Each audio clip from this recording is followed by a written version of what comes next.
नमस्कार, मैं मृदुला श्रीवास्तव सी न्यूज भारत में आपका स्वागत करती हूं। वक्त हो गया है न्यूज बुलेटिन का।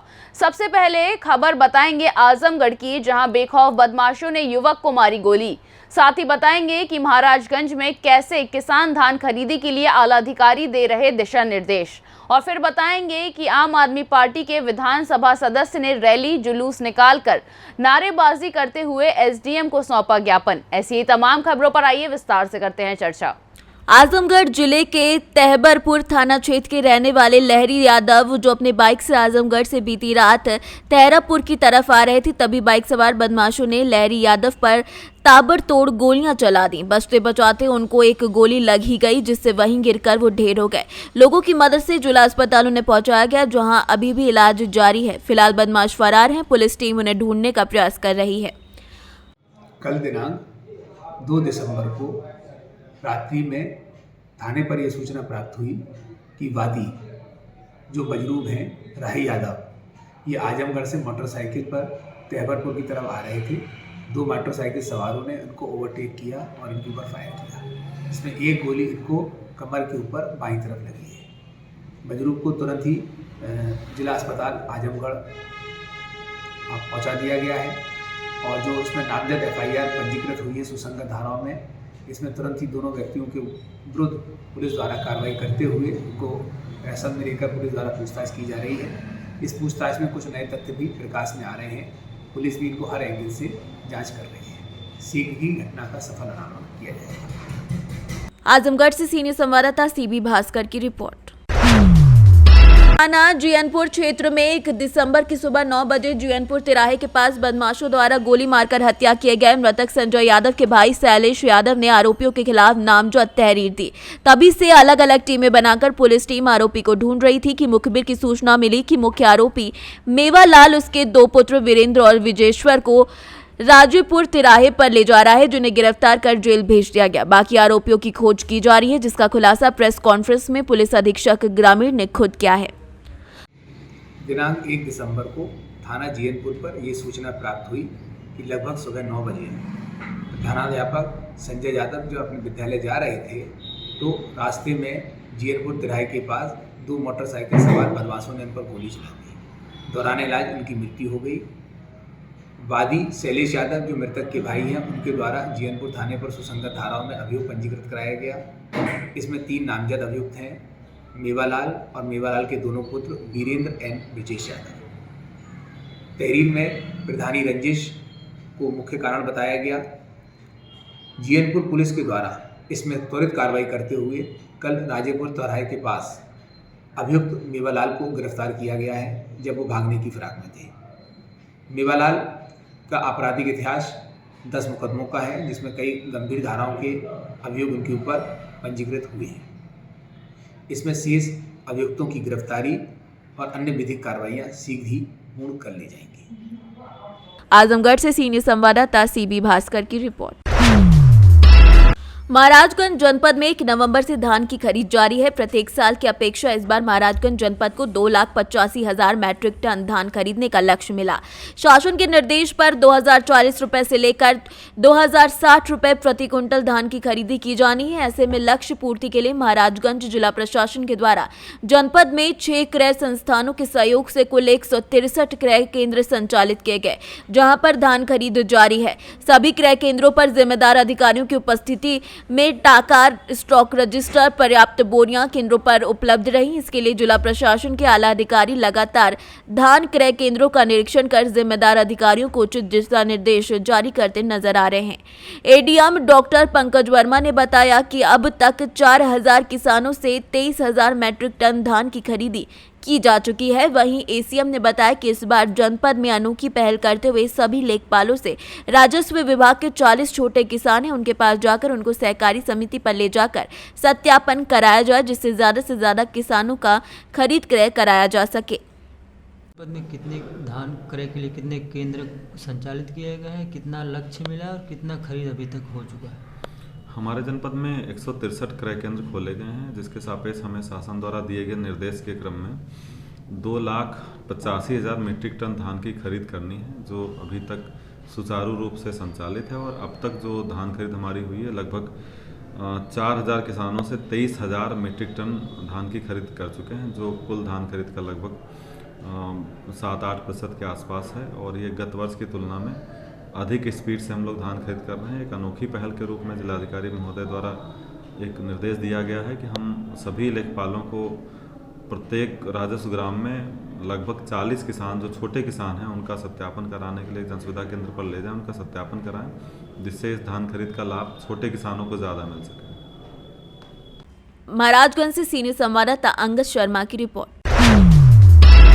आम आदमी पार्टी के सिसवा विधानसभा जाहिद अली के नेतृत्व में पार्टी कार्यकर्ताओं ने और व्यापार मंडल के लोगों ने साथ मिलकर नगर पंचायत निचलौल मेन गेट के कस्बे से चिहुटाहा रोड होते हुए निचलौल तहसील तक रैली जुलूस निकालकर नारेबाजी करते हुए एसडीएम निचलौल को मांग पत्र दिया और मांग की कि 3 दिन से बिजली नहीं है, बिजली कटौती से व्यापार ठप है, बच्चों की पढ़ाई लिखाई बर्बाद हो रही है, शहर और देहात क्षेत्रों में अंधेरा है जो कभी भी अप्रिय घटना का सितम ढा सकता है। बिजली विभाग के दोषियों के विरुद्ध कार्यवाही करने और तत्काल बिजली की व्यवस्था चालू कराने की मांग को लेकर प्रदर्शन किया गया, जिसमें अनिल वर्मा, रूपेश वर्मा समेत कई कार्यकर्ता मौजूद रहे। महाराजगंज से सीनियर संवाददाता अरुणेश कुमार गुप्ता की रिपोर्ट।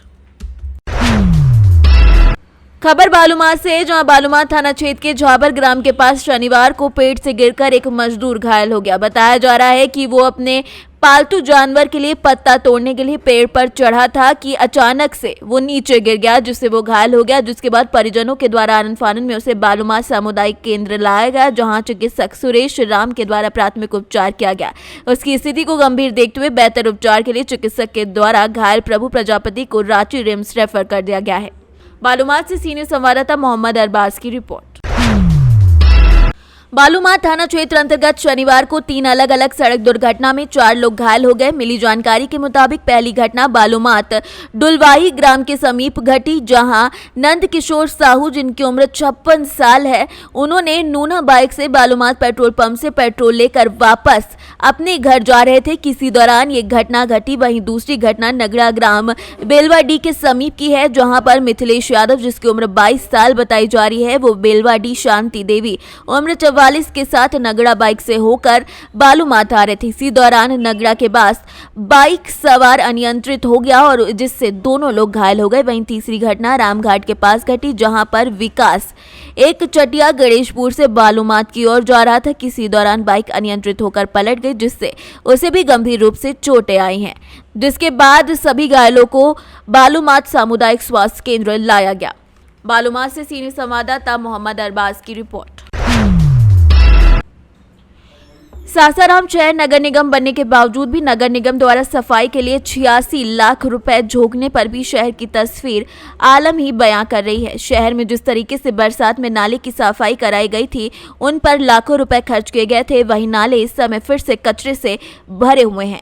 धर्मशाला के पास नाले में इतनी ज्यादा कचरा जमा हो गया है कि नाला कम और कचरे का मैदान ज्यादा नजर आ रहा है। ऐसे में नगर निगम के द्वारा शहर के साफ सफाई और नालों की हालत देखकर अंदाजा लगाया जाएगा कि नगर निगम के द्वारा किस तरीके से सासाराम शहर की सफाई की जा रही है। में बहुत सारी गंदगी दिखाई दे रही है, क्या कहेंगे? बहुत सारी गंदगी। अभी सामने आपके एकदम पार्क के बगल में जो बड़ा नाला है, बड़ा नाले में पूरा जाम लगा, रोड के ऊपर पूरा पेशाब लोग कर रहे हैं। जो सफाई होने से अच्छी चीज़ है और गवर्नमेंट जो है इस पर जैसा ध्यान दे कि इस पर जो है और साफ सफाई ज़्यादा अच्छी हो तो उसमें और भी लोगों को रिलीफ मिलेगा, अच्छा मिलेगा। नगर निगम सफाई नहीं कर रही है क्या? नगर निगम तो सर सफाई करे, लेकिन बड़ा नाले पर थोड़ा अपना ध्यान नहीं आ रहा है। जो है अभी पूरा जीटी रोड के बगल में जो है पार्क के बगल में बड़ा नाला है, उसके बगल में आगे में पूरा जो है गंदगी का थोड़ा है। मैंने नाले की सफाई नहीं हो रही है, छोटी छोटी जगह में सफाई हो रही है। क्या नाम है आपका? एमडी नसीम।